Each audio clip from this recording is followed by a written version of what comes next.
He first pretended to be a modeling agent and approached her, asking if she had any interest in modeling. Upon learning she was merely a full-time yoga instructor, he quickly lied that her looks and figure were explosive. If he could shoot a set for her, it would be his great honor, and even promised 7,000 yen as payment if the job went through. Hearing that, the woman shyly refused. Although the pay was generous, as a yoga teacher with no modeling experience, she decisively turned him down and insisted she didn't need the 7,000 yen. The man wasn't disappointed. To dispel her doubts, he left a business card on the table and told her to think it over and get back to him. Watching her walk away, she stared at the card and fell into thought. 7,000 yen for half a day's work. Who could resist that temptation? Soon, she told her husband about it. She expected him to refuse, but to her surprise, he fully supported the idea. He didn't want his wife's figure and looks to be wasted in a mundane life, so he gave his wholehearted approval. With her husband's encouragement, she used the address on the card and quickly went to find the agent, Peter. When Peter learned Laura had decided to try modeling as a newcomer, he excitedly instructed his assistant to prepare. Unaware of danger, Laura followed Peter into his apartment. Facing the camera, she was initially awkward, but Peter praised her until she began to lose herself, telling her she was a natural, born to be a model. Under his repeated compliments, Laura gradually became unmoored. When the shoot ended, Peter told her to go home and wait for notification. If her photos passed the audition, unimaginable fame and wealth would follow. Worried she'd performed poorly, Laura left the apartment with a nervous heart, but a few hours later, she received notice that she had passed.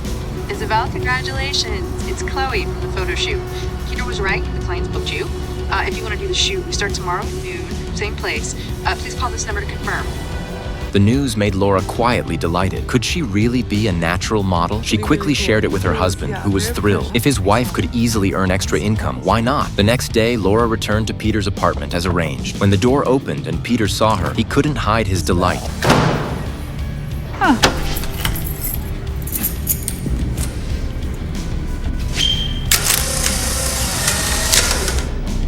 Peter's behavior startled Laura. She'd come for a shoot, so why was Peter the only person inside? Seeing her panic, Peter dropped the pretense. He told Laura he was a remorseless trafficker and warned that if she wanted to live, she should obey him. Otherwise, he could take her life at any time. Terrified, Laura ran into the bathroom, but the next second, Peter followed. He told her that if she didn't want to die quickly, she had better put on the clothes in the bag.